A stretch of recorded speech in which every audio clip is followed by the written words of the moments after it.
All right, guys, welcome back for another episode of the A Better Me Equals a Better We podcast. I am your host, Trey. I'm so excited to be back with you guys. Discuss another great topic.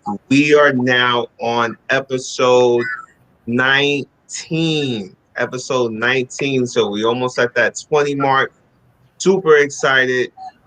And this week's episode was actually inspired by a few comments that we got last week concerning mental health. So, episode 19 is entitled Mental Health, and we're going to talk about a bunch of different things under the umbrella of mental health.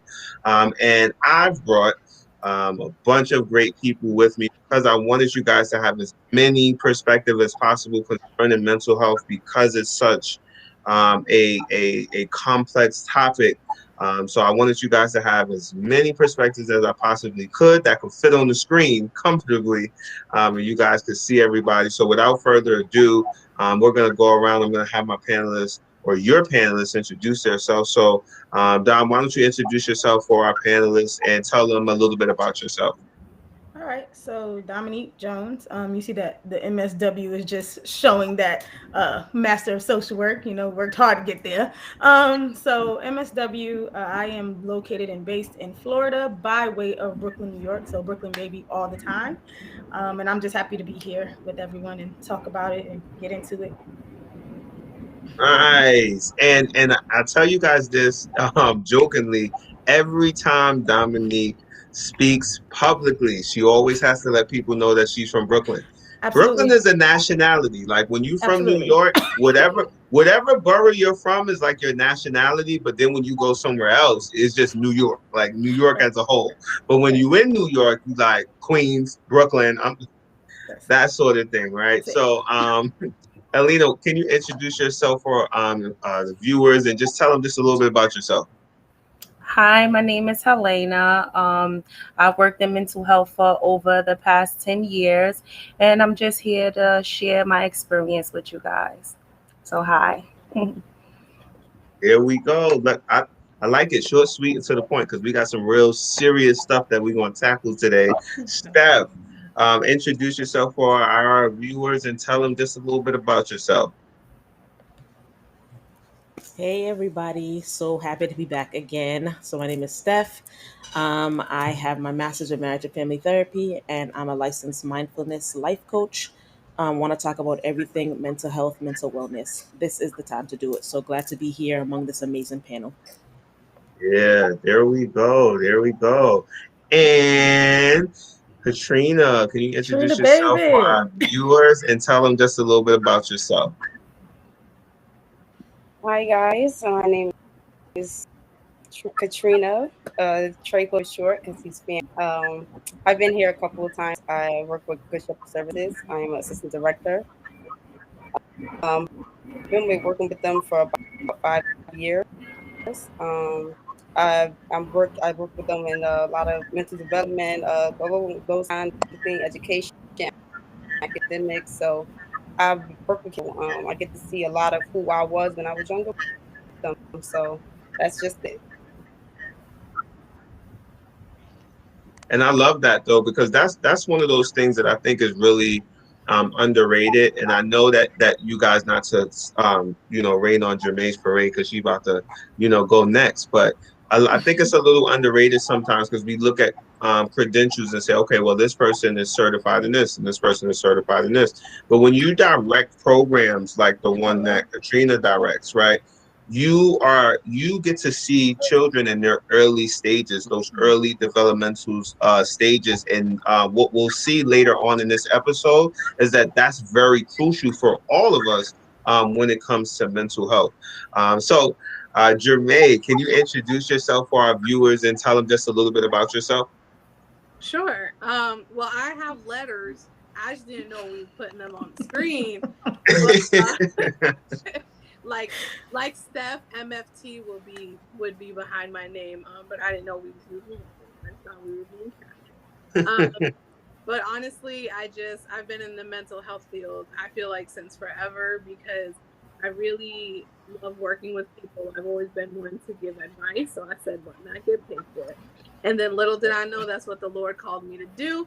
So I started off with working with young people at a group home at my church. And then I said, well, this is an age that a lot of people are neglecting. So I definitely wanted to work with them. I started my business this time last year, our 1-year anniversary, September 4th. I am a counselor. I am a minister. Right now, I am a case manager at a program, and I also counsel. I have like 3 jobs, but the most important job is doing the work of the Lord. So I'm done. AKA Jermaine is a hustler. She is a Period. hustler. Look, she babysit, do hair, and sell cookies out of the same house. She's a hustler. Hustler. So diving right into our topic, right, on mental health, there are a few different things like talking to the panel and a lot of different things that we were thinking about bringing to you guys and thinking about, you know, when we talk about mental health, it's so broad, right? So what are the things that we want to talk about, right? What are some things that we want to talk about? For me, in every episode that I do, I always try to start at the beginning. Right? Like where does this start? The beginning of it, right? And that's where I want to start in this episode as far as mental health. So Katrina, I'll start with you. When we talk about early childhood development, right? What are some things you working with children in the inner city that you see in them that they may be bringing in, maybe from the home, or just maybe some behaviors that they exhibit, that you can tell that there might be like some trauma going on, and like what are some things that you do to kind of try to help them around that? Oh, that was a really good question, Trey. Work with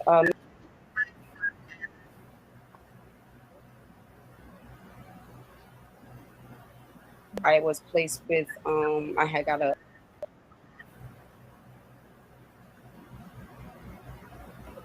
work like fully with for me that was different because for one I'm used to kids, you know, middle school kids, you know, they kind of a little different demographics than smaller kids.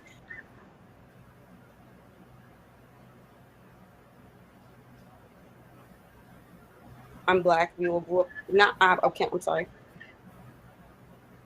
We'll have certain backgrounds, and you know where we grew up at. And seeing a lot of. I don't. I want to say neglect, but I don't want to say it like. I just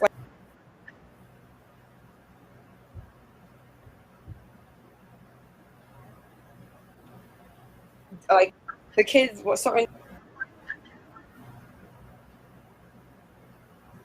A lot of the kids like they didn't. You can tell like their parents were not really on top of their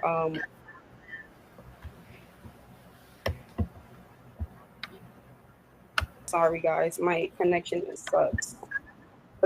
It was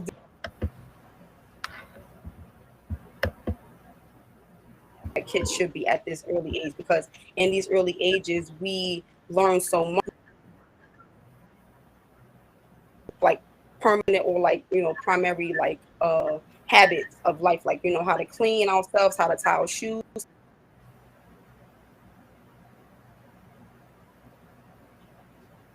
This age and they didn't know, so I had to find myself like being their teacher. Felt like they should learn at home. You guys hear me? Am I better? Is my connection better? Is my A connection little better? bit. I can hear you a little better, but it's still going just a little. It's still breaking up just a little bit. Hold 1 second. Okay. So, but what I did get from that was definitely Okay. that there's. Yeah, go ahead. Can you want to try now? Yeah, I'm sorry. So I was saying that what I saw was a lot of things, because I'm used to working with middle school kids. So for the little kids, I felt like they should have like known certain habits, like develop these habits already. Like for instance, like tying their shoes, learning how to count from, you know, working with.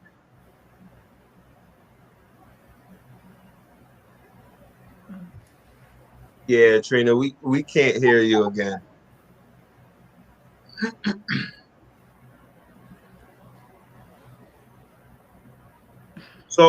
So now talking about developmental issues, right? And seeing that there are signs that there are things that are not being done in the home. I know, Dominique, you work with younger kids.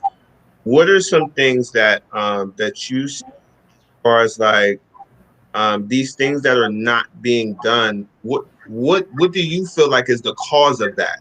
Like what will be the cause of? Because me as a parent, right? Like I'm a parent now. Of two children, and in my mind, I'm like, okay, I got to make sure that my son knows how to tie his shoe. I got to make sure that my son feels loved, and things of that sort. But then now you see these children at a young age, and I've seen children just off the top of my head that are maybe possibly like overly aggressive. I think one of the things that we take for granted is maybe a kid being overly affectionate, right? Maybe looking for some extra affection and stuff like that. So, what are some things that you have seen when we look at stuff like that, and what do you think the parents can do differently to kind of help with that? Yeah. Okay. So that's a very fully loaded question.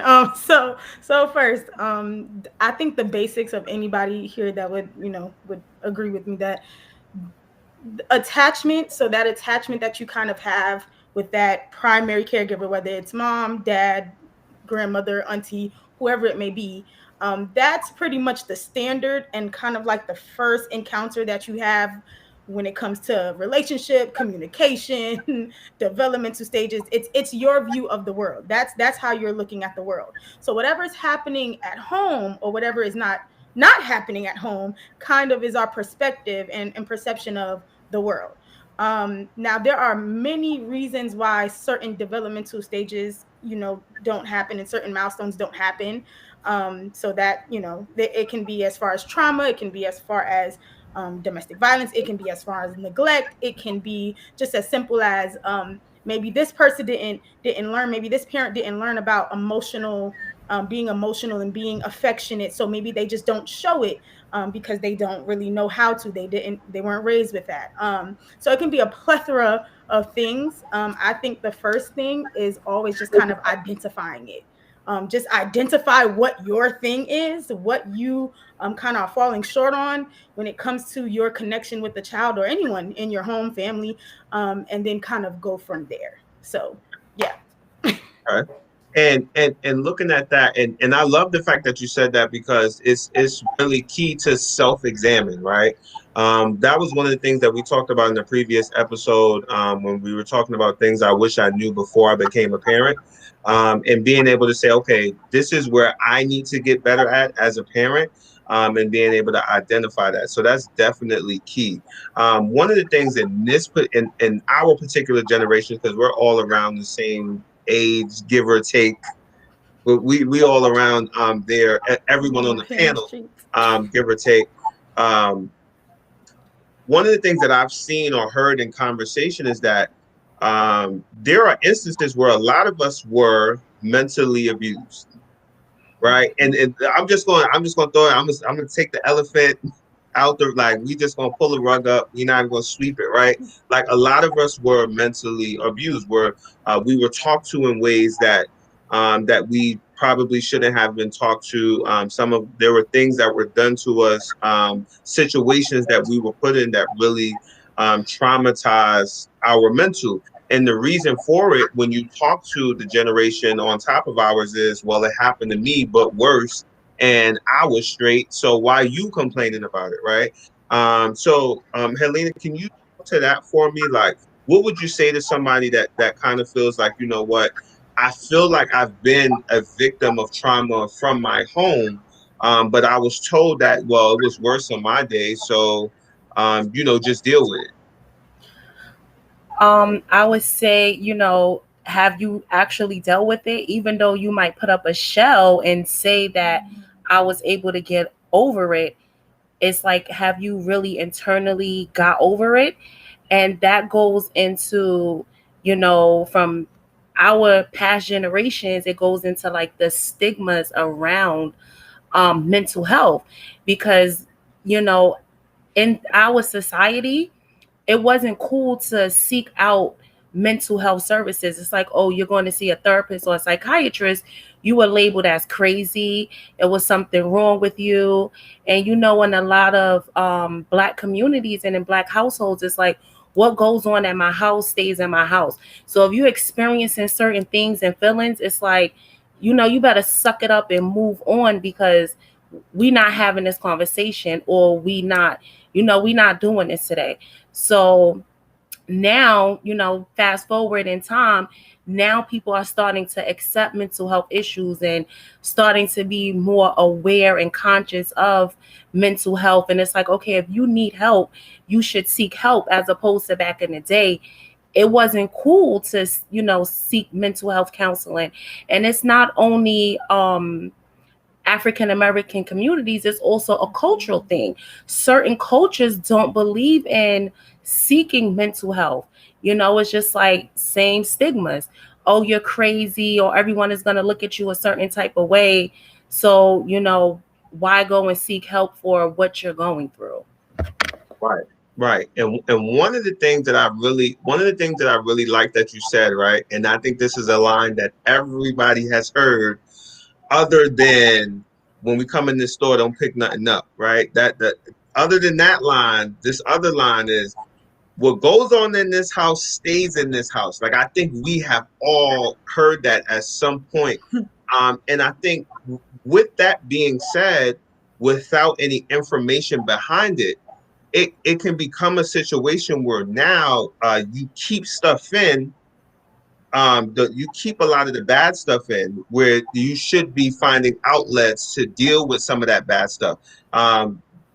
When I hear that term, I'm thinking like, all right, you know what? If we got roaches in this house, everybody don't need to know we got roaches, right? Like, if we got a little rodent problem, everybody don't need to know what's going on in this house, right? Like, those sort of things, why I take care of that, of course, right? But those sort of things, okay, I get it. Like, you don't want everybody to know what's going on. But as far as trauma and things of that sort, when we don't explain things to our children, we're conditioning them to take abuse, right? Like, when we don't explain things, we're conditioning them to take abuse, right? And then now, and I'm not going to get too deep, but now when we go into adulthood, these are the same people that end up in relationships where people are physically and mentally abusing them because they've been conditioned to take abuse, right? So when we look at now, what goes on in the house stays in the house, things not being cool, so we can't talk about these things. When we talk about like stigmas around mental health, right?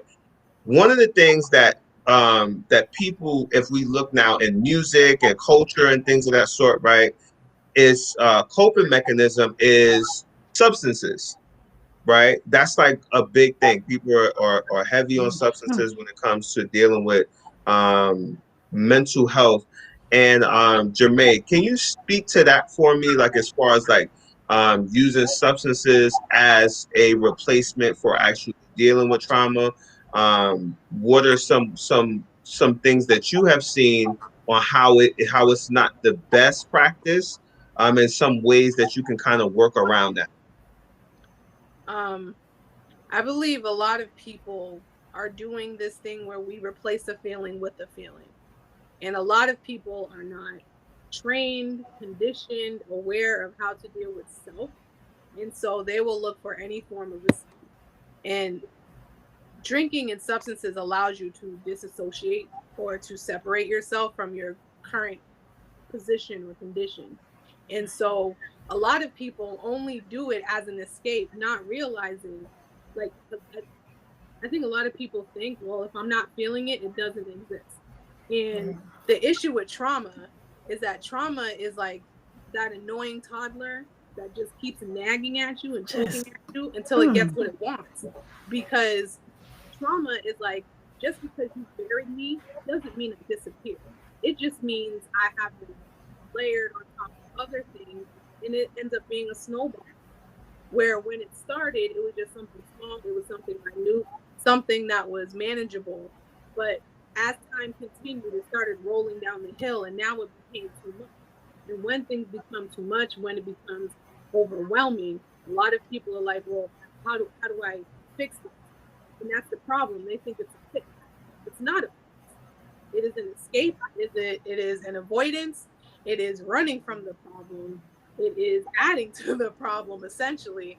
But it's really how we perceive and understand substance abuse and how detrimental it is to our demise.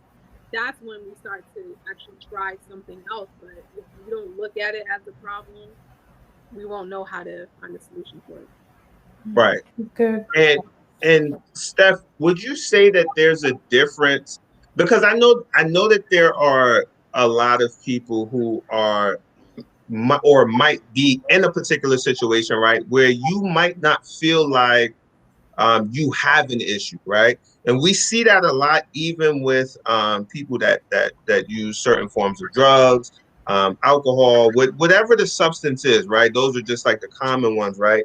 But there are people who do drugs, like even like hard drugs, right? Like I'm not talking like, cannabis is legal now, like I'm talking like hard drugs. And because they're not at the point that they look like there's a problem, they don't feel like there's a problem, right? So if you talk to anyone that does a substance that is like really they're in the beginning stages, they'll probably tell you the same thing. Like, I can stop when I feel like it. Like, whenever I want to, like I don't have to do this or and then there are people who do just casually do it and they cannot, not do it if they don't want to do it, right? So what if I'm somebody that's watching this and I might be on the borderline, right? What are some things that you have seen in your field where you can say, okay, this is someone who does this casually. At this point, you might want to look into possibly having a problem. Yeah, I mean, and you know what? Because the line gets kind of blurred. And firstly, I want to say, like, everyone's been hitting it out the park. Like, I just want to turn off my mic and camera and just listen and sit. You know what I'm saying? I'm just saying. But because sometimes, like I was saying, the line can be very blurred, right? So you're like, okay, what is the balance between this person having a mental illness or like they're just using substances, right? Then we start kind of touching on like comorbid symptoms, right? Where you have two things going on. And it's like, okay, I would say the first sign is what you said, though. How easy is it for you to stop? Like, can you just put this thing down? You know what I mean? Also, look at what it's affecting. Is it affecting your circle? Are your relationships, if you're in a romantic relationship, is it affecting your relationship with your partner, with your family, with your friends? Have they not heard from you? Are people knocking down your door? People ringing off your phone, asking where you've been or where are you? Haven't seen you. Are your interests not your interests anymore? Did you used to like to listen to music or go out and be social? Well, not in a pandemic, but did you used to like to do, certain things and you see that kind of waning? That's how you can know that this thing is creeping up and it's overtaking my life. A lot of addicts or like people who have substance abuse issues will say, yeah, I can control this, when in reality that thing is controlling them. The same thing goes with mental health issues. Oh, I can control this. No, I don't need medication. I can do this. It ends up controlling us because we see it affecting our life like an atomic bomb. That's how I would say. Look at the status of your life. If everything is looking like in shambles, a mess, your relationships are down in the dumps, you don't have a handle on this thing. Like that's what I would say. Right. I just go ahead. Piggyback off of something that Jermaine said and Steph said as well, like with the drugs and the mental health. A lot of people, especially with the people that I used to counsel, they use the drugs as a coping mechanism for the symptoms that they're exhibiting from their mental health. So now that they're using the drugs, now you have a dual diagnosis. Now you have a substance abuse problem and you have a mental health issue. So a lot of the people that I work with, they used to say to me, well, hey, Ms. Hodges, I do this drug because when I do this drug, I don't hear the voices anymore, or I don't feel as sad as I felt, before I started using these drugs. But in all reality, once you come down off of that high, the effects are even worse. It's more intense. Now those voices are louder. The depression is more deep, because once you have a dual diagnosis and you're dependent on those drugs, now the brain chemicals are off. Now the brain's just saying, hey, listen, I need this to feel this kind of way, or I need this to get back to that place. And I've also experience with a lot of my clients, they say to me, the medication that they're taking, it makes them feel, they can't do anything. They're just like zombies and robots. So when they take drugs, they feel like they're more functioning than when they're taking prescribed medication. But in all reality, it's hurting them more, because now you're fighting a substance abuse issue and you're fighting a mental health issue. That Take was your something. time. Yeah, you hit it right on the head. I really love what you said about the dual diagnosis, and even Steven said in our comments, it's too many functional addicts. The lines get very blurred, right? So you guys are like Steph said, you guys are really all hitting it out the park. But I want to stick with stigmas. And one of the things that I want to talk about, because I'm just gonna be honest, I'm not from the hood, but I'm not from the burbs either, right? Right, like and one of the things, like in our communities, right, regardless of where you're from, what state you're from, right, and even in the burbs too, right, like when there are simple things or what people will call simple, right, like depression, anxiety. These two things I cannot tell you how many times I've heard the word depression and anxiety within the past 2 years. Like, it's insane, right? I've even heard it in kids. Like, I've even heard kids say, "Oh, my anxiety." Like, bro, what you so anxious about? Like, your big wheel? Like, you need air in your big wheel? Like, what's going on? Like, don't come for the big wheel. Don't come for the big wheel. That's anxious. Right. And I'm not saying that they don't have a reason to be anxious, but I'm just curious, right? And Katrina, maybe you can shed some light on this, but with being that you work with these kids and things, what are some early signs that you're seeing that you think are contributing to kids feeling like they're depressed, like anxious or even bipolar, right? Like, that's another word that I'm hearing, like, oh, I'm bipolar. Like, I don't even know what it is. So what do you think are some of the causes of that, or maybe some of the early signs that you see in kids? So I was saying earlier, I'm sorry guys, I had got cut off. I was saying that in like your first early stage of like 7, like, because I had just started working with elementary school kids. So this was my first. I just started working with them this past year. What I got from early stage on into my middle school kids, it starts at home for a lot, and then as you become a middle schooler, you start to become more aware of who you are. So you start to pay attention to certain things, like what other kids are wearing, who has this, who has these good grades. So you start to compare. Now with the little kids, for example, I had a couple of little kids. You could tell that they were dealing with a lot at home. Like it was a lot of siblings. We had them, so in those kind of cases, I've seen that several cases, like they can tell that they are outcasted. So you got like take care of themselves a little bit more better, or they come from that. You can tell like these kids are being taught how to clean themselves, how to choose their pants, so they pay attention to that. So you got the whole thing with the what are those, and oh, this guy stinks. So it's like that kind of stuff. So now you look at people like shooting up schools and going crazy. Oh, the kids committing suicides, and then you turn on TV. Every time you turn on TV, they got these. What is this show? 13 Reasons Why or something like that. And you all that stuff in their head, and it's like little seeds. And then you got this idiot Juice WRLD. I cannot stand that fool. I'm sorry. I think he's passed. I'm sorry. Oh my God. I'm sorry. You see, this is why I don't listen to this kind of music. Because I don't mean to offend anybody. It's just this is the kind of thing that they're pushing in the music. And what is this? I forget the lyrics. One of the songs is just so dark. I hear these new signals. Like that's what the song is. It's like, why is this music so dark? And then they start to like, oh well, I'm emo. Even when we seen them, when we was in school, like we had the people that were labeled as goth kids. It's like as you develop as kids, like they still become that. Like they don't know who to be and as adults. So you see people like bug out. You hear people get they're schizo after we've known them 10 years. You're like, that explains it. Like when we was in school, they used to bug up. And remember, he had this fight with his mother, and it's like, oh yeah, he never really had that much growing up. You could tell, and it's like that kind of stuff like stems to like these kind of like how do you say it? Like these stigmas, like when you grow up, you're not protected at home. You stay home, you're protecting. Your parents need to be there. Like you gotta pay it. Like if you're not paying attention to your kid, like they're easily going to be navigated things that like they wouldn't necessarily do or become people who was never their character.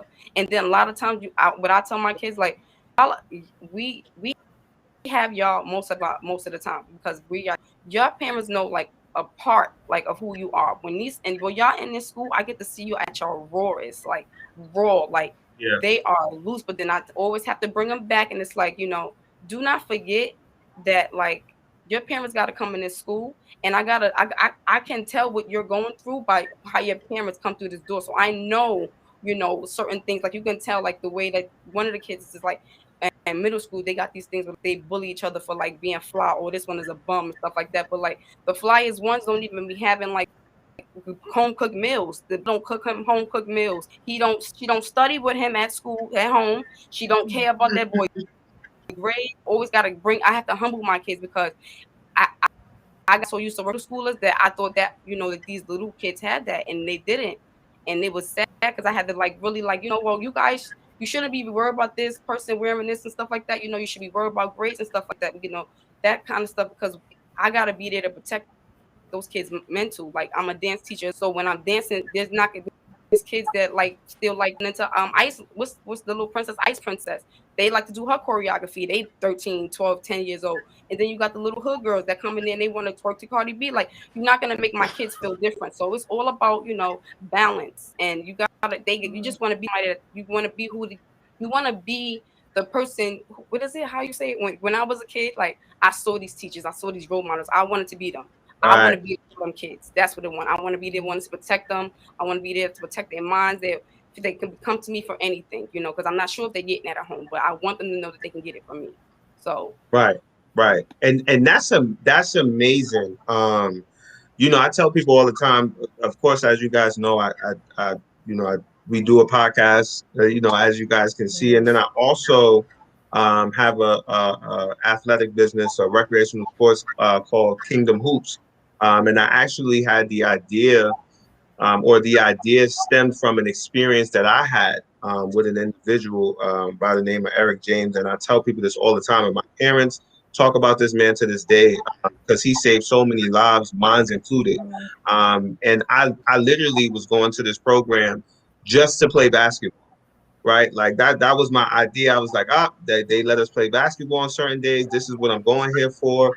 But the amount of life lessons that I learned in that place was like, I can't even count hands, toes, like life lessons. Like I learned about generational curses. The first time I ever seen an illustration of generational curses or generational behaviors was there. Like, you get what I'm saying? I learned about like certain financial literacy concepts, and the program was intergenerational services. So I learned to even care for elderly people. Like, I didn't care nothing about, and I'm being honest, right? Don't judge me for being honest, but as a young person, I'm in my teenage years, I don't care nothing about an old person, like, unless it's my grandmother. Like, unless it's my grandmother, like, why I wanted to help this lady pull her flowers out, right? But then now when you have these certain days where you sit down, you talk to these people, right? And you find out, like, wait, y'all don't have no family? Like, and y'all just come here just to hang out with somebody and play bingo because y'all don't have nobody else. And now you start to feel compassion for these people. You start to build relationships with them. So I say all of that to say, now with me creating a program, I realized that basketball was what opened my ears and my mind to everything else outside of that, right? So why not create a program or me be what was so beneficial for me for somebody else, right? So I really love what you said about that, especially the part about having on the new clothes, but not having home cooked meals, right? When we got to look at certain things where we might look like we're excelling and or we might feel like we're excelling in one area, but the most important thing that I've realized from having parents, not just being a parent, but from having parents is time means more than anything, Yes, it right? is. And then these things create, what I want to go into next.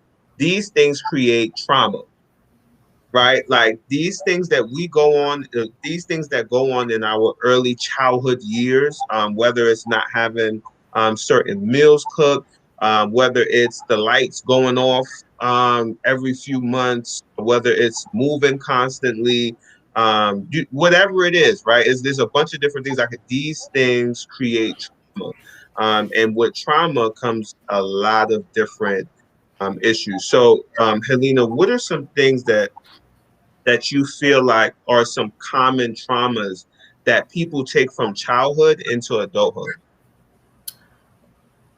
It's so many. Lack of emotional support, physical abuse, sexual abuse. Um, yeah, those are the main three. Lack of emotional support. If your parents wasn't there for you, you might have emotional issues, attachment issues, detachment issues, trust issues.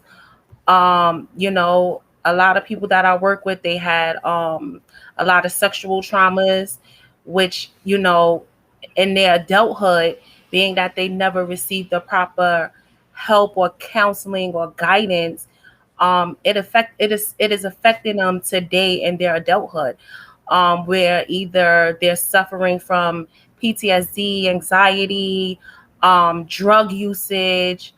So trauma, if it's not rectified at a early age or when it started, um, it's just like a spiraling effect.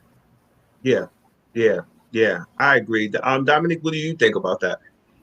So, so pretty much those are kind of the basic traumas especially in when you deal with youth, you do get a lot of physical abuse. Unfortunately, you see a lot of domestic violence, and that just simply means that they're just exposed to violence within the home. That can be family or through parents or caregivers.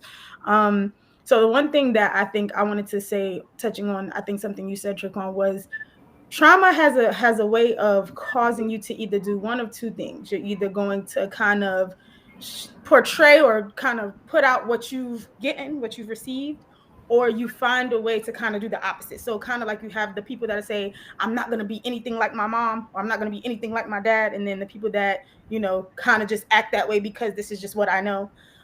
So you kind of have those two type of people. I think that number one, we talked about identifying some of those issues, because as we talk about simple depression, anxiety, when we talk about these things, these are, again, different types of diagnosis, but a lot of them, whether they're getting medicated and it's not working or different things, can be because they are not being properly diagnosed.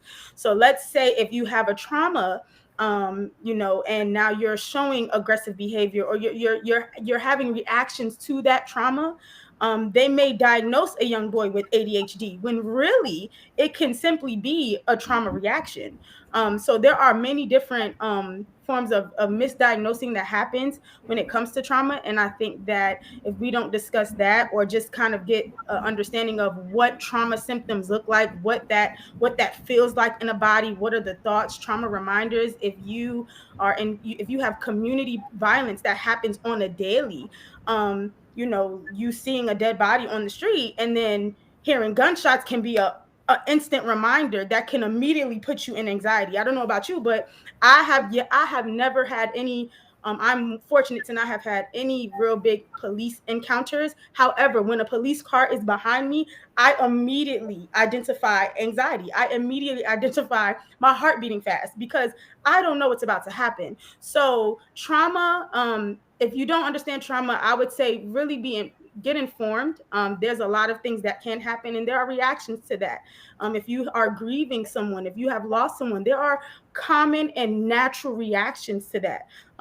You're going to experience sadness, you're going to experience anger, you're going to experience denial. Like, you're going to go through those changes. When you go through or are exposed to domestic violence, you're going to be confused, you're going to be upset, you're going to be aggressive in your behavior, and these are natural things that you are supposed to feel when you have gone through trauma. So to label people as, crazy or something's wrong with them, when naturally they're supposed to feel what they're supposed to feel, I think is an unfortunate thing, which goes back to that stigma.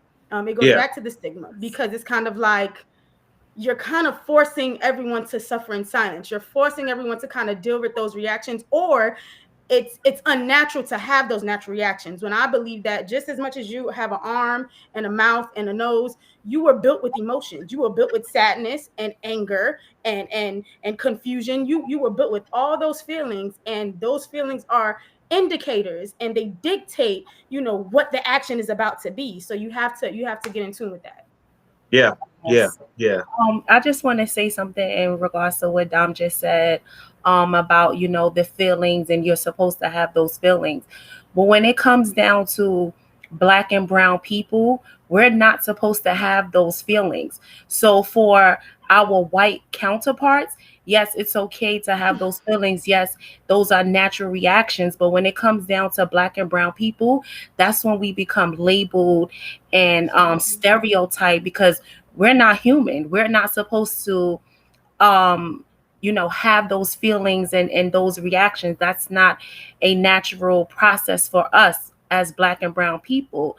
And that's where a lot of stigmas come in, and the mixed diagnosis for Black and brown people, and the overdiagnosis, because it's not just people are being misdiagnosed. We have our kids that are being overdiagnosed, over medicated, but it's only because of our Black and brown skin. But when it comes to our white counterparts, it's something totally different. It's different treatment methods offered to them that wouldn't be offered to us. It's just like, let's do medication, which is, I'm not opposed to doing medication, but it's like, okay, so now you have this Black and brown child, or even adult. It's like, let's start them off with 50 milligrams of whatever. But when you have your white counterpart, it's like, okay, let's start them off with 0.5 milligrams. So it's like, you want me to be in a sedated state, but my white counterpart, you're prescribing them something that can, fix the issue, and they can still function day to day, as opposed to me that's Black and brown. You want me to be sedated and out of my mind. Absolutely. That's I just want to quickly say, because that is so important to realize. A lot of, especially, I'll use my mom, because my mom, she testifies about this all the time.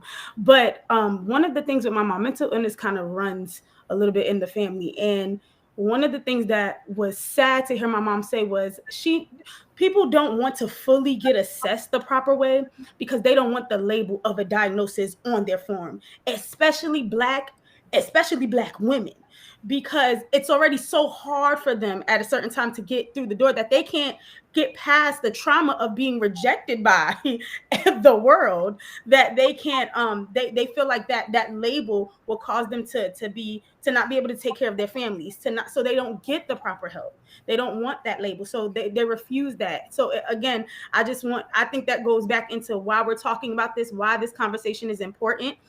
Because that we need to be able to tear down a lot of the stigmas, and it's because it's just knowledge. It's just the lack of knowledge that we do not have as people. We don't have the knowledge. We suck with the resources sometimes, because it's just the way the world is set up. But at least the knowledge of having an understanding of, what you're feeling is not crazy. What you're going through is not, you're not by yourself when you go through it. And just being able to role model that moving forward. So I just want to say that. Yeah. I like that. Natalie said in our comments, let's start them, our children, off with less than 40 kids in a class, and not label them as ADHD because the teacher can't control the class. I think that is so like, I love that. I love that comment so much. Because we're seeing that a lot. Like as much as we're seeing a surge in depression, anxiety, PTSD, bipolar disorder, that ADHD, I feel like they're diagnosing every child with ADHD. So now, Steph, as a matter of fact, Jermaine, because I know Jermaine gonna get a spicy answer. Steph gonna give Come on, Jermaine. Steph gonna get a politically correct one with a little bit of spice. I need you to dump the spice. I can give spice. What say you about this? Like, how do you feel about the ADHD diagnosis being overused because teachers are lacking the ability to do their job properly? You know, I guess I have to give the spicy answer. I think labels make it easier for us to put people into. It makes it easier so that I don't have to deal with you because you got ADHD. So I'm gonna shoo you off to the next thing.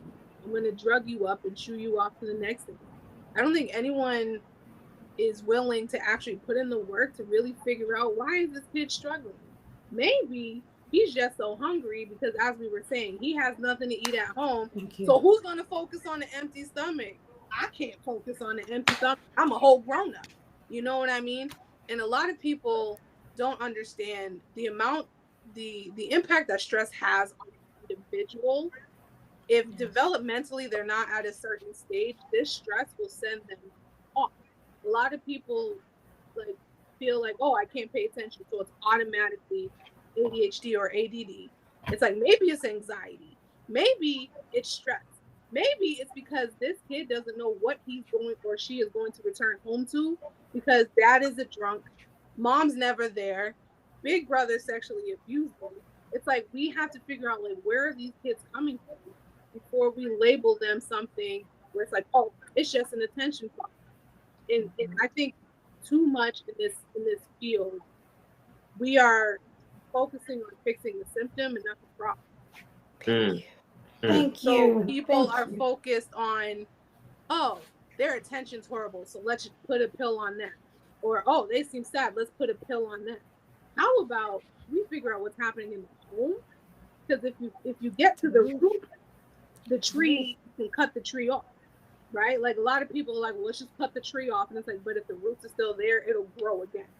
So the same dysfunction, the same amount of pain, the same confusion that existed before, it's going to show itself in a different way because this child is going to get older and it's going to look different. But if we don't get to the problem, the symptoms will just continue and they'll get worse and they'll attach themselves to something else. And that's the problem. Yeah. I hear that 110%. That is so that was it right there. That was exactly this type of spice I was looking for. And Steph, one of the things that I've talked about, and me and Dominique talked about this off air at another time, was self-diagnosis, right? With information being so available, I've never seen so many people in this world say they got OCD because they don't like a dirty house. You know what I mean? Like, or because they, I want my cups here, my plates here. They've never actually seen a professional and been professionally diagnosed. But there's so many people who claim to have OCD, that claim to have PTSD, bipolar disorder, and a bunch of different, mental health disorders. What would you say to that? Like just the idea that people can self-diagnose because they Jermaine said in the comments, y'all stay off of WebMD. Stay off. So what would you say to that, Steph? So firstly, I want to just back it up just a little bit. Two things I wanted to say. We are in a Eurocentric school system that does not work for brown and black kids. Let's just be very honest about that, right? So we're not, go ahead, throw the shoe, Dom. So we are not used to, like me, I have a short attention span. And the only reason that I wasn't diagnosed with ADHD is because maybe it wasn't as popular when I was coming up. Because I sure should have. Like right now, I'm like, focus, Steph. You can do this, girl. Keep focus. You know what I mean? So That's one. Two, I was going to say trauma doesn't care how much money someone makes, right? So we see how it's presented in Black and Brown communities because this is a group of black and Brown people. But trauma looks different but the same in white communities, affluent white communities, right? So trauma is trauma is trauma is trauma. We need to talk about it. But some communities are afforded more access to mental wellness things. So now back to you were saying that people self-diagnosing or yeah. I mean, and just like Jermaine said, get off of WebMD. You know what I mean? You could have a scratch, and by the time you look at WebMD, you have cancer. You know what I mean? You have like stage 4, paper cut cancer. Relax. I also think, and this, I'm glad you brought this back up because I was thinking about this. The younger kids, right? Gen Zers. Oh, I have anxiety. I can't. I have. So this is the risk that we take with psychoeducating, right? I'm so happy that we are alerting everyone of all the phrases and the statements and how to name your feelings and feel your feelings and mindfulness. Yes, but also we don't want to abuse it, right? So no, you don't have OCD if you have to mop and dust all the times. You would not be trying to call that on yourself if you really looked in the DSM-5 and saw what it was, right? And just because you lose your temper doesn't mean you're bipolar. It means you cannot regulate your emotions. So let's call it what it is. And if you're sad at a certain time, that's our emotions. We're all sad at times. You're not suffering from depression. You're in a maybe depressed state. So that's the danger that we ran though when we dumped all this like mental health and mental wellness things on people. But you know what happened? Because we hadn't talked about it, now it's being stuffed on us, right? Now we're flooded with it. And now people are like their own counselors. Like, I don't need to go to school for counseling. I don't need to learn about the modalities. I can diagnose myself. And then I can use it as a crutch as to why I'm behaving like a little child outside of my parents not telling me no. Right. So that's how I feel about that. Like, don't self-diagnose. Go to an actual clinician. Like we went to school. We went through grueling hours of school. Grueling. Hello, somebody. Wow. Can I get a witness? Witness. We went through grueling hours of, and internships and all this and papers and staying up late at night and 11:59. Trying to type up a paper at midnight, crying, cussing, upset. Like, why am I in this field? God having to remind me, like, I put you here for this reason. Keep going. Keep your hand to the plow. So we went to school for this. So come see us, and we can help you kind of wade through this. Don't diagnose yourself, and don't try to use the diagnosis to be cute, right? Because it's cute to have bipolarism. It's not. If you really have it, if you really know what it is, it's not cute. I have anxiety. No, you're just being lazy. You know what I mean? Like Right. you're stressed, and you don't know how to regulate your emotions, and there's a big difference. So that's what Right. I would say. Come to the professionals because we went Right. to school for this. Yeah, yeah. And regulating your emotions is really a big thing, right? Because if you don't know how to regulate your emotions, and I don't want to come off as a professional, right? Because I'm not. These are the professionals here, and but being able to regulate your emotions is a big thing because that's like saying, like, if with a car, right? If there's one thing wrong with my car that's not right, if I do not regulate it or fix it, it can come off as this being wrong, this being wrong, this being wrong, and this being wrong, right? And it can be something just as simple as I need to change my oil. Like, it could be something just that simple. So being able to regulate your emotions, it does not mean that you got bipolar disorder, but for some reason mental issues are cool now. It's like the thing in a sense. So Katrina, when we now look at like mental issues, right? One, not just the stigmas around having mental health issues or being diagnosed, but when we look at the self-diagnosis or even other people diagnosing other people now, because that's a thing now too. Like, Right. this person is a narcissist, they're a sociopath. Like now, because again, information is so available. So now I read this and they say that if you are a narcissist, you this, and this, you fit all of those criteria, so you're a narcissist, right? Right. Period. Cool, right? That's it. Period. So how important is it, Katrina, that if I do feel like I'm bipolar or or maybe if I feel like, you know, my friend or my significant other has an issue, how important is it that we actually seek professional help? I was going to say that I think it's very imperative. I was one of those people. I was like always saying, "Oh no, I'm not gonna go back to school." I know when no, I wasn't always one of those people. I recently got like that because like after a while, I didn't go back to school straight after high school. I went to work, and then it was like, yeah, I always got time to go back. So I guess I was just pushing it off. But now that I am in school, I feel like there's a whole bunch of things that I've been like, I should have got in and felt about, a couple years back. I could have been inputted on this a long time ago. And I just finished taking psychology, and that was very very interesting for me.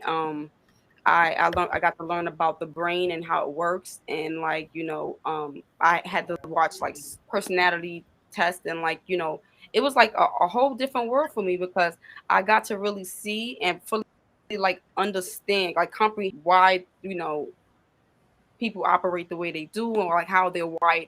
So I mean it just, I feel like it's very important because as we get older, our minds are not going to be where it is now. Like I feel like if you don't speak about certain things, or you don't overcome, like you don't heal from these things like traumas or things you may have went through your childhood, like you're still gonna that child like 50 years old, 60 years old, but the brain is going to deteriorate. And like we as human, we don't operate by ourselves. Like we're not meant to be by alone. So I mean, like depression and staying away from that kind of people, like when you push those kind of people away, people only know you for like being a bitter person, or like you've never really overcame like certain things. Like that's gonna put you in that's gonna set you up for failure in as you get older. And like if you pay attention, like people are dying younger and younger now.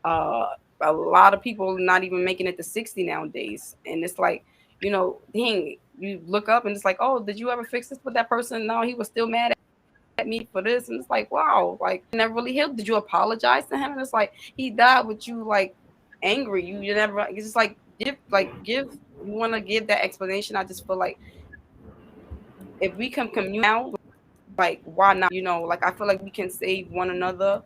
It's not gonna happen overnight. Is literally, I feel like the better people get like hip to like this mental health thing, like it's very important. It is very very important. Like I just feel like our future depends on our mental health, because I, like somebody said, the generation Z's and these teachers, I work in the school with the teachers. I literally feel like I thought the teachers were older than me in there. I found out that they were 23, 22, and that they just worked in the school so that they can get like some kind of credentials and then get passed on to another certain kind of school, like a charter school or like a higher school. So like they're not there for these kids. So like and then like they send the teachers up from like Milwaukee to deal with Brooklyn native Brownsville kids. Like they can't relate to you, miss. Like they don't understand what you're saying. You don't understand them. You're too busy judging them. They think that we're all just one, like all have these like backgrounds, and they can just put us in this category box. And like you can't get through the youth. They're our future, so you can't get through to them. Then we're really screwed, cause they mentals is like I'm not gonna front, and the schools that I'm working in, it's not there. And like if we don't start young, it's look at us, look at our parents mental. Like I always go based off the generations before us, like the way how they handle situations. I feel like they set us up, but it's for us. I'm happy that we are aware of what is wrong now. Our mental health, we're capable of fixing it. I just feel like we just got to take it a little bit more serious and stop. Like somebody said, stop diagnosing yourself. Steph said that.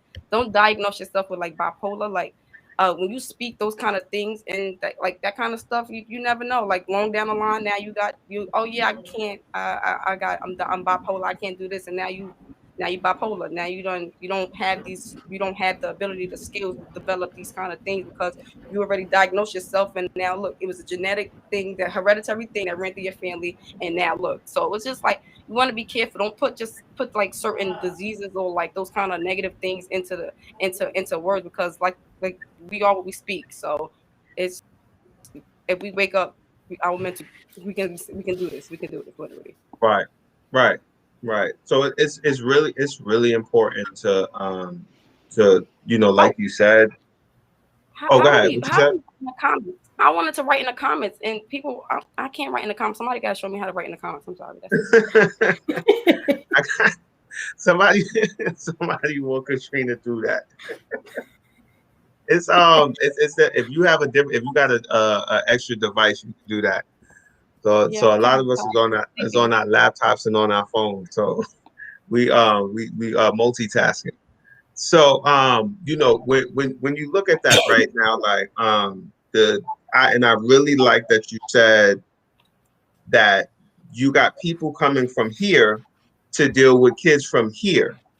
Like, hold on, wait. It makes no sense. Like, and it's just like when people talk about the police, like how can now people deal with if a police officer is not from this neighborhood or doesn't know anything about this neighborhood, he's going to be uncomfortable in this environment. He's not going to understand how to deal with these people that live here versus the people that live here. We like, oh, that's just Day that live down the block, or Pookie, like he all right, he good, like you get what I'm saying. But now you get the guy that sell the loose leaves getting hemmed up, and killed and stuff like that because they don't. These are people that don't understand the environment and how. And I'm gonna bring that into context as far as the kids. You got some of these teachers that don't understand the environment, or they're in it for alternative motives, so they're not actually in there to teach.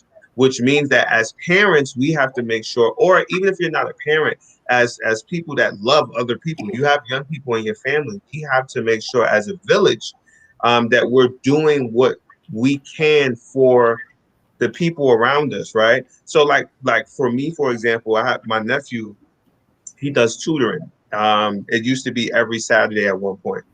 I'm at majority of his tutoring sessions. And it's online, via Zoom. His mom is there, but I'm there too. Like, and if for some reason his mom can't be there, I'm there too. Like, if there's a meeting that has to take place at his school or whatever, and I'm in the area, I'm coming. Like, I'm coming. Oh, you can't make it? I'm there. Like, and the idea behind that is not that I have to have my hand on everything, but he's going to know that he's not in it alone, right? It's not just him and his mom, right? Because then you have these children that feel like it's me and mommy against the world, right? And then those are the people that grow up with trust issues. And now he get a wife, he don't want to let his wife in, he don't want to talk to her because he feel like it's me and mommy against the world, right? And now he got mommy issues. So you mad that your man is a mama's boy, but you don't understand that it's been him and mommy against the world forever. Like that's all he knows is him and mommy against the world. Like so yeah, that's definitely something I definitely wanted to touch on for a second. One of the things that's very important, very near and dear to me, that I've been seeing a lot of more than ever recently, suicide. Whenever we talk about mental health, whenever we talk about mental health awareness, this is a very, very important piece on there. It's just a very serious topic. I know a lot of people that have dealt with thoughts like that. I know of people that have taken their life. Helena, how important is it that if we're someone's support system, their family, their cousin, their significant other, whatever it is, right? Whatever our relationship is with this person, how important is it that we take comments and behaviors and all? How important is it that we take these things seriously? Because I think a lot of times when someone says something repeatedly over time, you just kind of like, that's just he or she, they just talking that mess. Like, like how important is it that we take those things seriously? It's very important. Everything that, if someone's telling you that they're feeling a certain kind of way or they're in a certain state, you have to take everything seriously. You can't just take it for face value. You have to, it's an immediate need. So if you're telling me, I'm feeling this way right now, then hey, let's sit down. Let's talk about it. What can we do to make you feel in a better space or make you feel more comfortable? But it also ties into having a good support system as well, because a lot of people feel like they don't have anyone. There's no one who understands what they're going through. And, it ties back into those stigmas. If I tell someone that I'm feeling this way, now you're looking at me a certain kind of way. Now I'm labeled. So not only am I going through what I'm going through, now I'm feeling like you're looking at me a certain kind of way, and I'm being labeled and judged. So, it's a lot of things that, tie into someone that's suicidal. But the best thing I can say is always take it seriously, and just always, try to be there to support them as much as you can. Yeah, yeah, definitely. What are some things, Steph, when you talk about that and making sure that that you have a support system, right? What are some things if I'm someone who is dealing with someone that's harming themselves, or I feel like they could possibly harm themselves or take their life? Um, what are some things that you would suggest to the support system? I think first of all, just being very understanding. I think that if someone has become so vulnerable that they're letting you know that they're having like suicidal thoughts or they're dealing with depression or anxiety, sometimes our reaction can trigger them or make them clam back up, right? Like, oh, okay, I'm having these feelings. Oh, you are? Like, ugh, like, is everything okay? Like, we have to be very cautious of how we're treating our friends with letting us know, and like I said, they're being so vulnerable. That's such a vulnerable space to be in. You're so exposed. Who wants to admit that they have a mental health crisis going on, right? Whoever wants to admit that? No one. If someone has come to that point where they're saying, "I'm going to harm myself. I'm going to harm someone else," or "I feel like I hear voices," or I feel like I'm going off the deep end," how we react matters so much in making sure that they feel safe and supported, and that they know that you're not going to judge them, that they have a support system with us. It's like a safety net. So like, the tightropers that be walking on that tightrope, they're not so much afraid of falling because they know they have that safety net. So no matter what happens to our friends, our family, whoever's sharing with us, they know that this support system is my safety net. I can free fall into this. I don't have to be so strong, right? In our community, we have to be so strong, like, and it's such a facade because our strength really is weakness, because it's not strong to pretend to be strong. You know what I mean? That's actually weakness. So we do a disservice to ourselves by saying, "Oh, I'm going to be so strong I don't share." I say all that to say, support system, be very open, be very aware of what's going on, be very mindful of what's being said, take everything seriously. Even if you think it's a joke, take everything seriously and let that person know that you support them, because it is a matter of life or death. How we react, what we say, how supported they feel, and not that it's all on us, but how supported they feel does matter if they're, deciding if they're going to stay on this earth or not, if it's dealing with suicide, or if they're going to open up and actually seek professional help. So support system, be the support system, lift up and embrace and be the village and hug, and just be there, be present, be aware, active listening, making sure that you're paying attention. Don't be on your phone. Like, give them your undivided attention, because they want to feel like, I have someone here. This is my anchor keeping me here on this earth.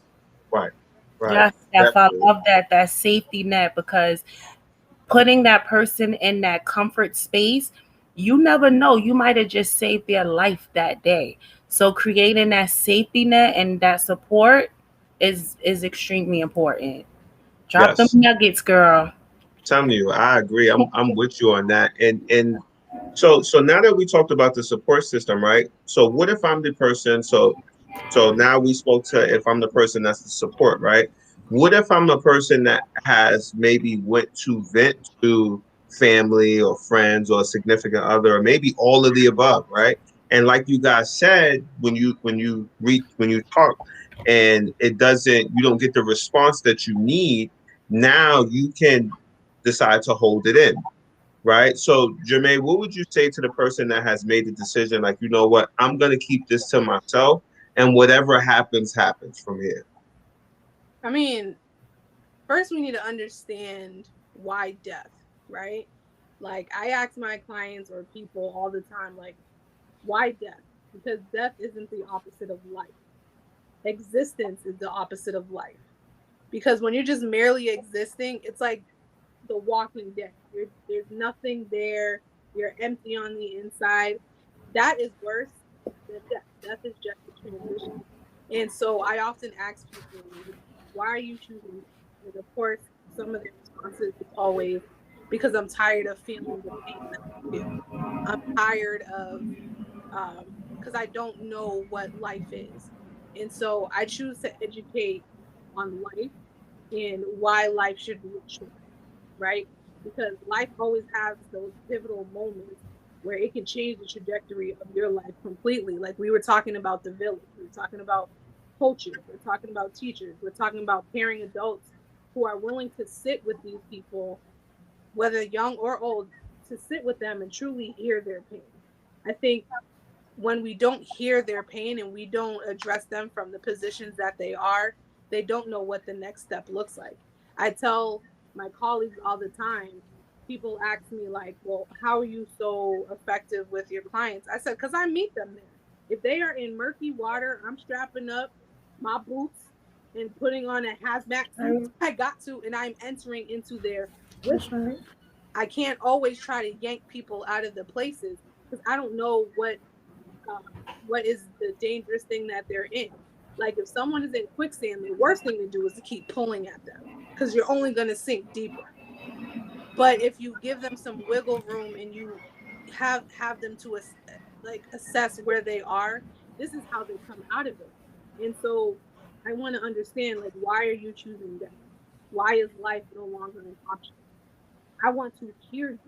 And you have to be able to, like we were saying before, provide that non-judgmental stance to say, I am here to listen to you. And you don't always have to have a response. I think that's why people shy away from talking to those who are struggling with suicidality, is because it's like, well, I don't know what to say. It's like half the time you don't have to say it. Just the fact that you allowed them to unpack with you and you were willing to remove that suitcase or whatever that they just unpacked, that made a world of a difference, because you may have been the first person in this individual's life that actually sat there and listened to them. You didn't belittle what they're feeling. You didn't invalidate where they are. You didn't look at them because of their age, because of their race, because of their gender. You actually sat there and said, where are you? Help me to understand where you are. I can have all of the knowledge in the world, but what is me bringing up Freud's, I don't know, understanding of mental health? What is that going to do for them in the future? But if I join them, they're like, oh, I'm not alone. Someone does care. And if I'm a complete stranger, sometimes that means the world of a difference anyway, because everyone has a silent battle that they're struggling with, and they have conditioned themselves not to talk because no one understands.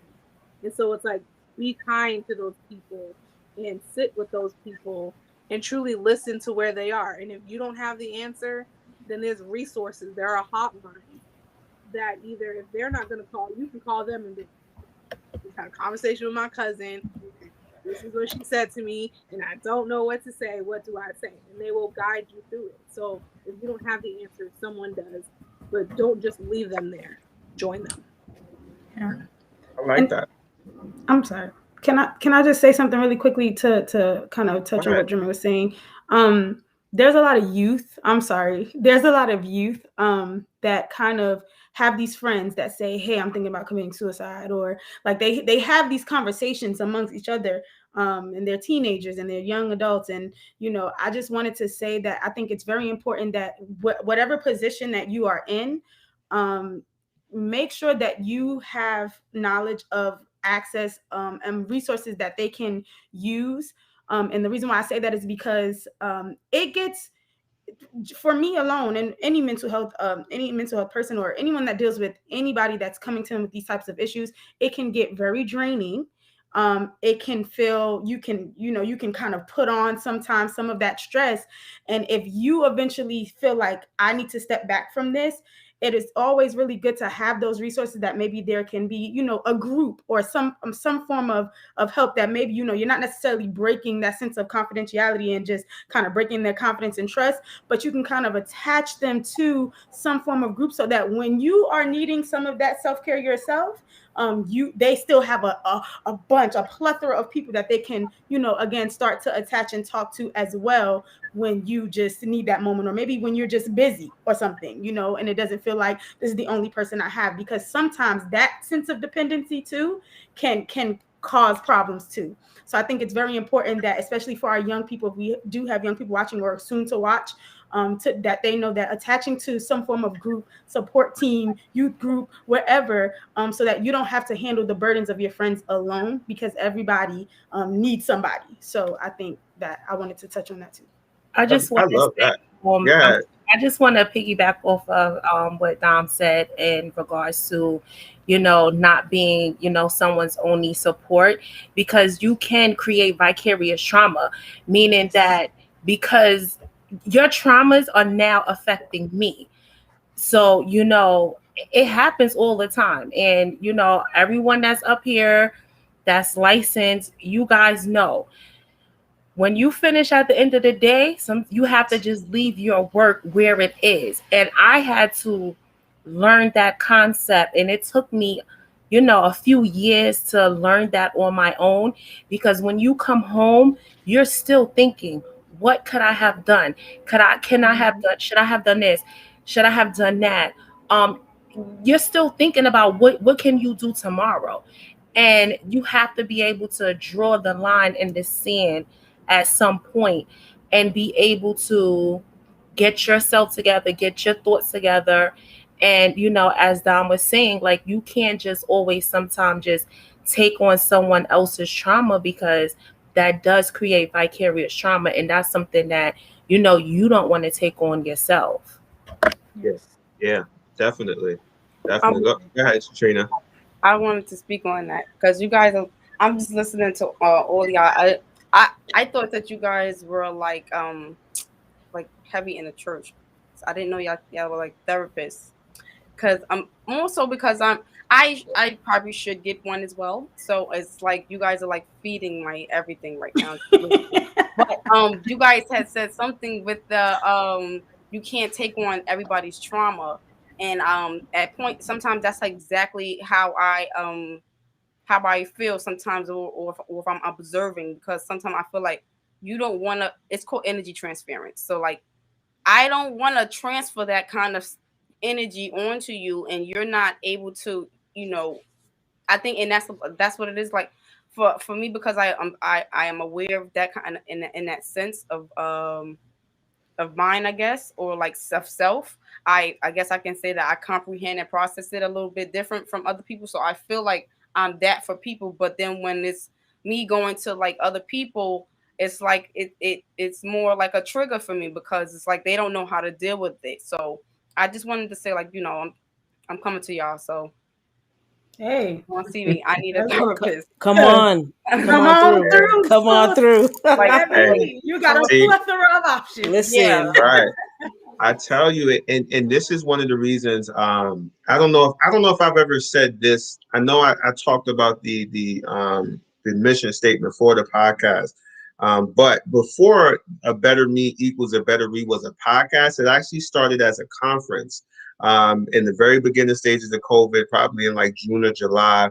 A lot of people were complaining about being overweight. A lot of people were upset because they were broke. A lot of people had issues in their relationships, or they were trying to start businesses within a relationship, or just trying to start a business, because we got so much time on our hand, right? So I decided, like, you know what, let me bring a bunch of people from different fields that I know that specialize. So I had someone talk about fitness, had someone talk about Forex or foreign exchange trading, had a married couple talk about business within their marriage. And then I also had a married couple talk about credit. Now, I say all of that to say is that I had these people come together and have this conference because I wanted to provide people an outlet for people that they can, tangible people, right? It's different when Steve Harvey saying it, I love Dr. Eric Thomas. He's a motivational speaker. Like I love listening to Eric Thomas, but it's different when the person is like, this person I can drive down the street. Like, you know what I'm saying? Like this is a drive or train ride away. It's different when it's somebody tangible, right? Somebody that I can get in contact with right now. Like I can't call, even if I meet President Obama tomorrow, I can't call him on the main line like, yo, what's up? How you doing today, Barack? Like I can't do that. Like he's not tangible, right? But now with the podcast, and I've seen this on so many different episodes, and I'm sorry I'm going on a little rant, but I'm just excited because this is not the first episode where I've seen not just panelists, but even people watch and they're able to connect with people, and people are able to meet each other's needs, right? And I said this last episode is that we were created live in harmony. Like any job that you have is to assist someone else. Like I don't care what job you have, it's to make someone else's life easier, like whatever it is, right? So now to be able to provide a platform where people can meet each other where they are and grow with each other, it's amazing to see people connect and say, you know what, like let's talk, let's get together. Even on the past episode, there was a gentleman that has a financial literacy program that he teaches to kids, and he connected with a gentleman in Brooklyn with a youth basketball program. Like, you get what I'm saying? We need that. Like, you get what I'm saying? We need that. So I'm just happy that this is helping you guys. And if it's helping you guys, if you're viewing this now or at a later date, put it in the comments. Like, I'd like to know, like, if we need to do a part 2, because I'm not going to do this for 2 hours like we did last time, right? If we need to do a part 2, put that in the comments. Like, let us know. If you watch it now, if you watch it later, part 2. We're not going to do part 2 next week though. I'm not going to steal these people for 3 weeks straight. I can't do that. I can't do it. But we will do a part 2 if you guys want to do a part 2, because I know I make this joke a lot, but this is the people's podcast. Like, in order for each individual, or in order for the collective to be strengthened, each individual has to be strengthened and grow. So this is about not just myself, because I'm learning a lot. Like, I don't have no MS on my name right here. I don't got that, right? So I'm learning just like you guys are learning, right? And so this is good for you guys. And I know mental health is so big because there's so many other things that I want to talk about. But I'm not going to cut y'all dinner too late. I'm not going to have y'all do that.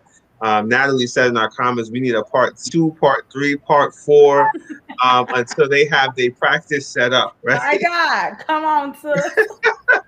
Listen, Natalie's been speaking into our life the whole podcast. She said, I received that. All of it.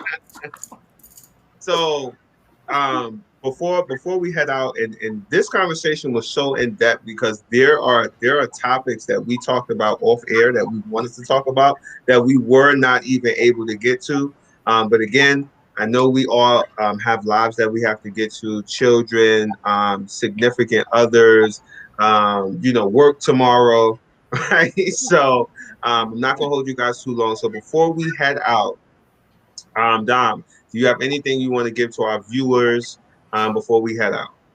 The only thing, I'll just give a few words. Benediction, all right, collect the offering.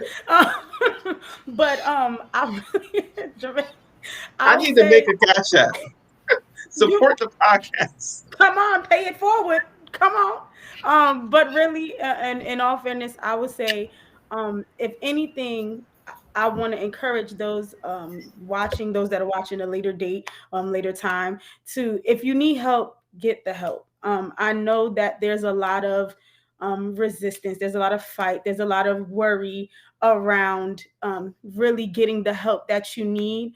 But I truly hope that if you hear anything else from this conversation, it's, if you need help, get help. It's so important. If you were sick, I'm not going to Olive Garden so they could cut my heart open if I need an open heart surgery. I'm going to the doctor. I'm going to the doctor. And I'm going to tell that doctor everything that's going on so they know exactly where they need to cut and what incision they need to make, because I want to get the help that I need, because I don't want to keep going through this. So get the help. There's a lot of resources. You can always reach me on Facebook. I'm not saying I'm going to be everybody mental health counselor, because it's but so many people you can help. But what I will say is I am always connecting someone to someone, because everyone needs it. So I'll leave on that. I'm with you on that. And the best thing about what she said is, even if she's not the one for you, she can provide that outlet. And it's like, what better person? Like me personally, I don't go to new restaurants. Like, I'm not that guy that drives down the street and say, "Oh, this look nice, let me go in." Like, I'm a recommendation kind of guy, right? I need reviews. Right, and then then it got to be the right person, right? Because some people just got different taste buds than other people. So some people you take they word for it, and other people you like, nah, because you be eating some, I don't know. Like, I got an uncle. Right.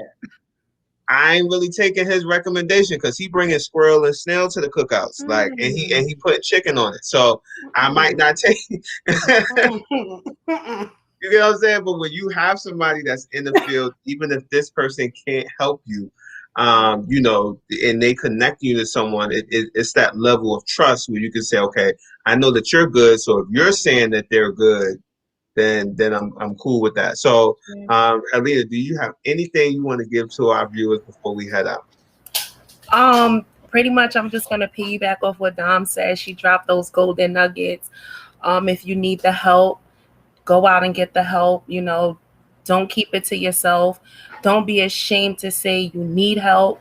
The help is out there. Just go out. Get the help. Don't worry about the stigmas. It's about self-care, taking care of yourself, your self-well-being. So, get the help.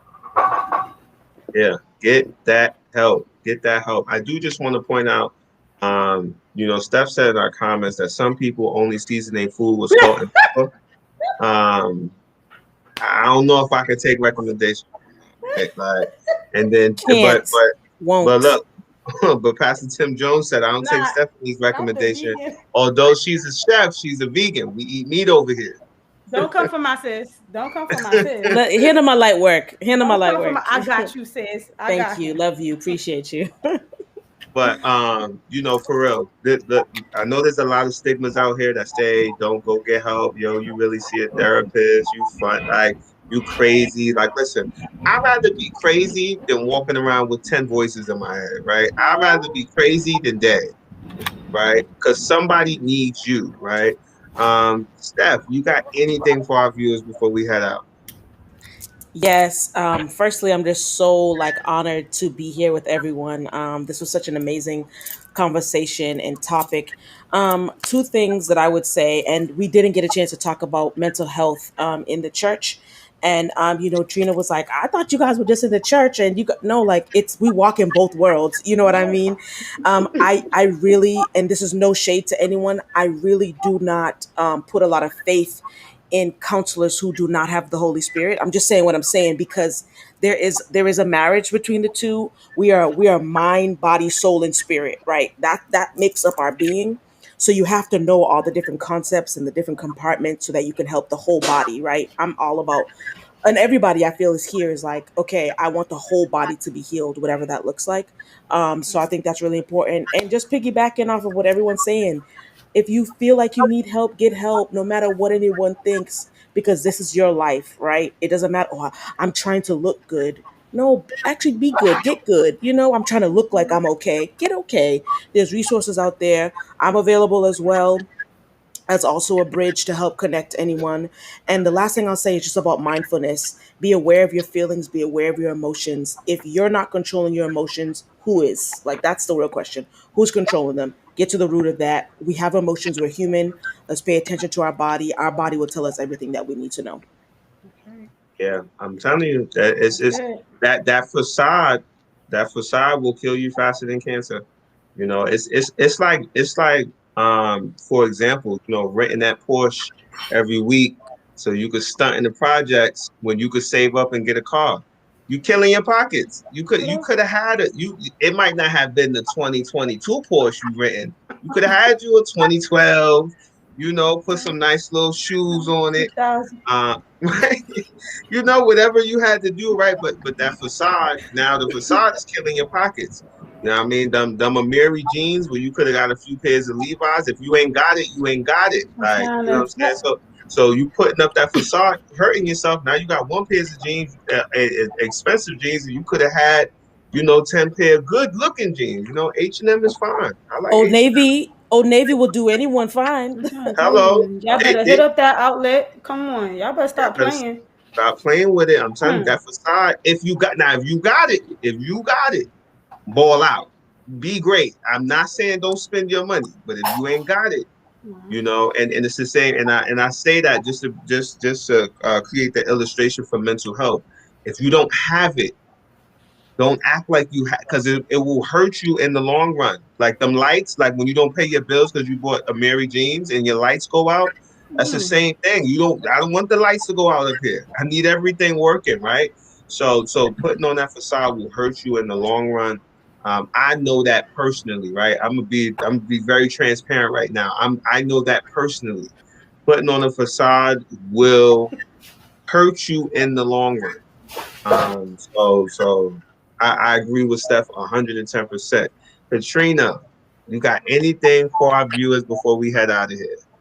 I wanted to say, this show is like, it's like a breath of fresh air. I think I always say that, Trey. It's very refreshing. The people that I always get to meet, they're very relatable. I can see myself, like, you know, seeing, like, you know, making connections outside of the podcast, like, and I'm just like so grateful that, like, you have, like, people who can actually feed my soul, like, with the certain things that because I'm still in school, so, like, you know, these people probably, you guys probably finished school already, you know, like, did the whole nine, so it's like you can always learn from people.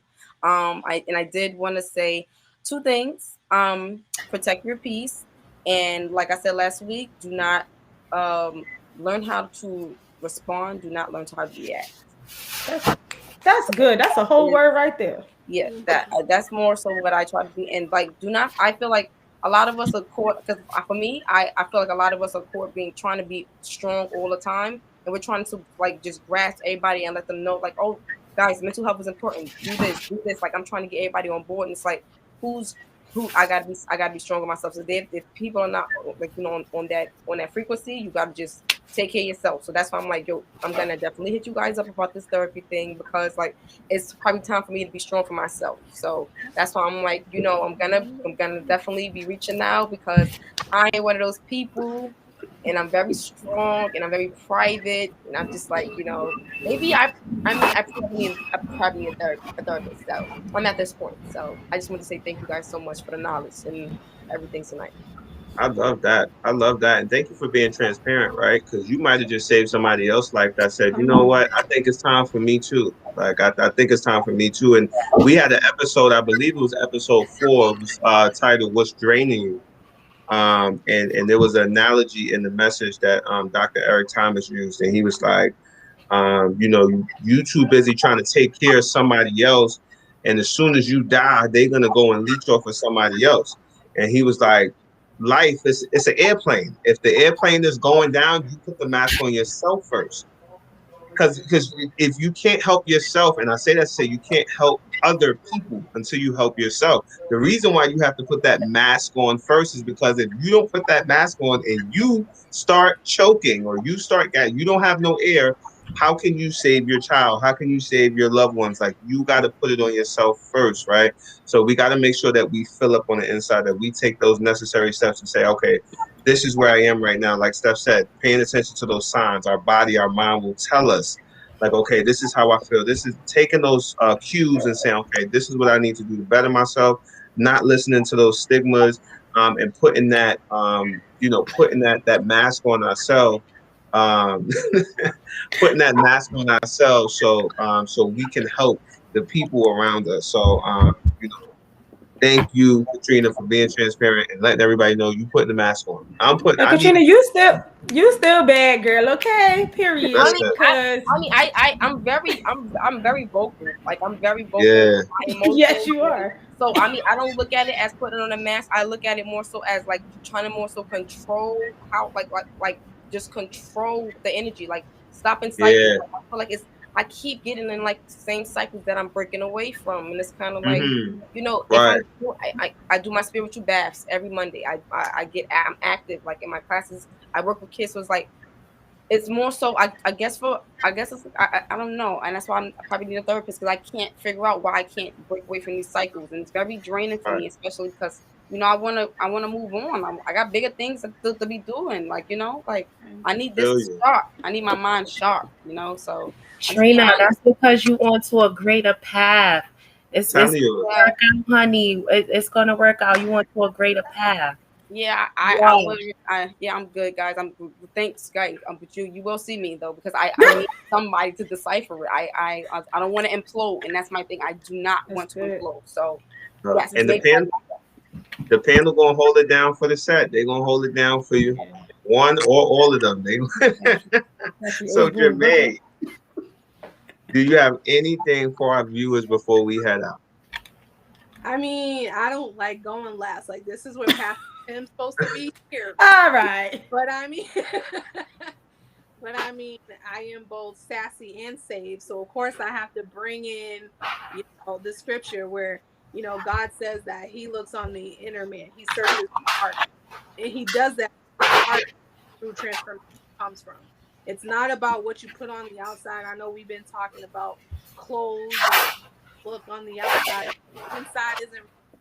We're not gonna be right. That's that mind, body, and soul. All three. So don't suffer in silence. Ask for help. Get help. Hotlines if you want to do it on the side on a slide tip. It's not like you have to always go right. to therapy, especially if you're working on your trust and understanding people. But if you do, want to get the help, go to a professional. Let the professional help you discover the problem so that we're not just focusing on relieving the symptoms. So, be blessed. Understand that you are mind, body, and soul. The soul is the anchor to who you are. And without that, the mind and the body will always be teeter-tottering. So trust yourself, trust people, and may the Lord lift you up. Hey, I like that. Mind, body, and soul, and that t-shirt, sassy and saved. We're gonna have a better me, better we edition of that. I'm gonna throw that on the shirt. I'm gonna send some proceeds to Jermaine because that was good. But lastly, what I want to leave you guys with, like all of the panelists said, if you need help, go get the help. Check your support system, right? Check your surroundings. Do I have a proper support system? So even if you don't need help right now at this second, do I have a proper support system in the case that I needed help, right? Because sometimes we wait till an emergency happens, or we wait till we hungry to check and see if we got bread, right? You wasn't worried about no bread all week. Now you starving. You want a peanut butter and jelly. You got milk, no cereal, peanut butter, no jelly. Like so check your surroundings now, right? If you are okay. And what's my support system look like? I'm feeling a certain kind of way. What are some outlets that I have? You guys now have outlets like right here that you guys are looking at, where you can reach out to them, and if they can assist you personally, you guys can, what, I trust their character enough to say that if they pass me along to someone else, this is a good place for me to be. So I just wanted to talk towards that. And then also suicide prevention, because that's like the worst case scenario for me with mental health issues. So I definitely want to make sure that this number is on the screen for you guys if you need it. If you're watching this now, if you're watching at a later time, if it don't apply, like they used to say back in the day, if it don't apply, let it fly. But I feel the need. I put it up on the screen earlier, but I felt the need to really put attention to it. This is the National Suicide Prevention Lifeline. You can Google this number. Like, it's not like this is like a number that I found on it. Like, you can Google this number, National Suicide Prevention Lifeline. If it's that serious and maybe you want to talk to somebody, anonymous or whatever the case may be. I just want to see like people live. Like, you get what I'm saying? Like, I can't say it simpler than that. I would hate to see somebody, or hear about people take their lives, because somebody needs you. So that's all I got, in regards to mental health. So that wraps up episode 19. Again, if you guys want a part 2 of mental health, we will run it back, just not next week. We're not gonna run back next week. We're gonna run it back, right? Just let me know if y'all want a part 2. And even if you want a part 2, but you say, you know what, y'all didn't really touch on this in regards to mental health, right? Throw that in the comments. Like, I'm so open to suggestions. Like, I want us all to grow, because I'm learning right along with you guys, right? So throw that in the comments as well. In order for the collective to be strengthened, each individual has to be strengthened and grow. I grew today. I know my panelists all grew in a different type of way. Next week's episode 20, $20 bill, y'all, right? 20 is going to be homelessness in America, right? We're talking about people being homeless. The real deal. A lot of people been homeless. A lot of people that now have houses, right? They successful. They pass homelessness. Homelessness is a real thing, and a lot of people are going through it, and they're not even talking about it, right? Especially children being homeless, going to school. There might be people that you're in college with right now that are sleeping on a bench right outside the school, right? And I want to talk about that because it's a real thing. So episode 20 is going to be homelessness in America. And that wraps it up for episode 19. So thank you guys for tuning in. Thank you for all of my panelists. You guys could have been anywhere else, but you chose to be here. And I appreciate and value your time so much. And before we head out, just don't forget that a better me equals a better we. I'll see you guys next week, Tuesday at 8 p.m.